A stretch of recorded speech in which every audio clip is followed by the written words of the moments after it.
How's it going, everybody? I'm Schleim, and I have some tips to help you win more matches of Among Us. Before we dive into it, I want to drop a quick disclaimer.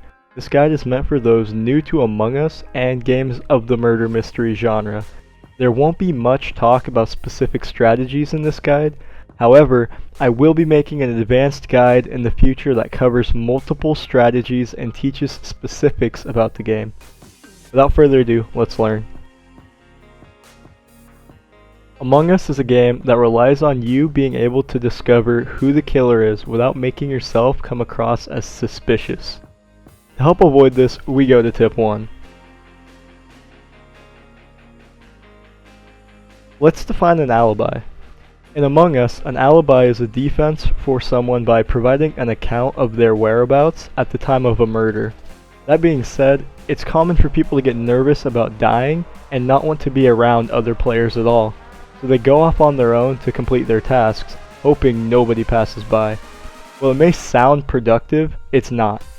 This leaves you vulnerable to being carelessly murdered by an imposter, or when a murder occurs, you have no way to prove you didn't do it.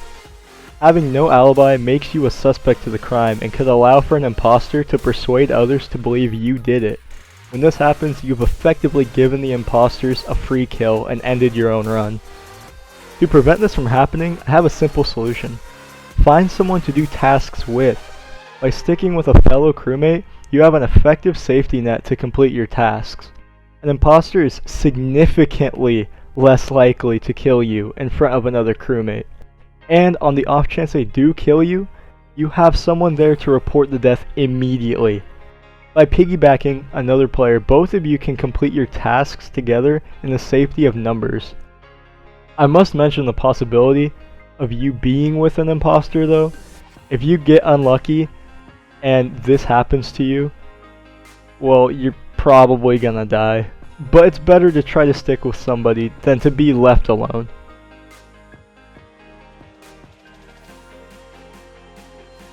When playing Among Us, one of the best things you can do to improve your gameplay is to know your maps and tasks for those respective maps. Often you'll have people asking what task you were doing. You need to be able to speak clearly and specifically about what you were doing at that time. Not all maps have the same tasks. For example, Skeld has shields, Mira HQ has plants, and Polis has an entire wiki list.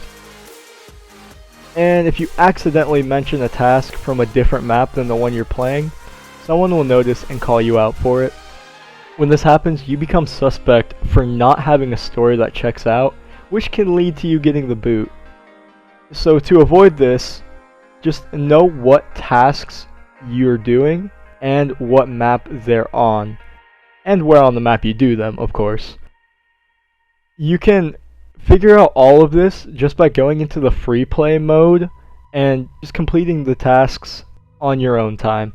Every time you complete the tasks, you will roll over to a new set of tasks, and by doing this and learning, you can better help defend yourself in a discussion.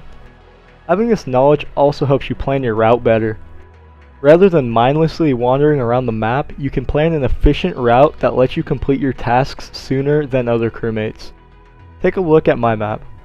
If I go left from cafeteria, I can do a counterclockwise loop and hit every single task along the way, given no discussion is called.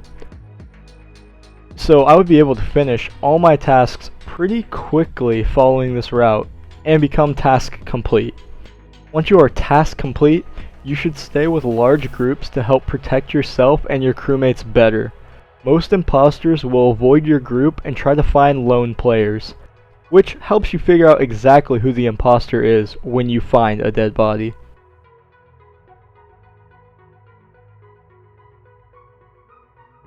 By paying attention to players, you can gain a lot of information. Simple things like checking who is trying to restore power and seeing who plays alone can tell you a lot. As I've stated, it is beneficial to be in pairs, so you have that alibi. If someone is alone all the time, that could mean they are looking for another lone player to grab an easy kill. With nobody around, an imposter has time to make an escape and find an alibi. Although this isn't always the case, it should cause worry. Pay attention to the people who don't go to turn on the power. Sometimes a crewmate won't go to power because they're finishing a long task and assume others will get it done. However, this is often not the case. An imposter will try to kill someone going to power rather than going to fix it themselves.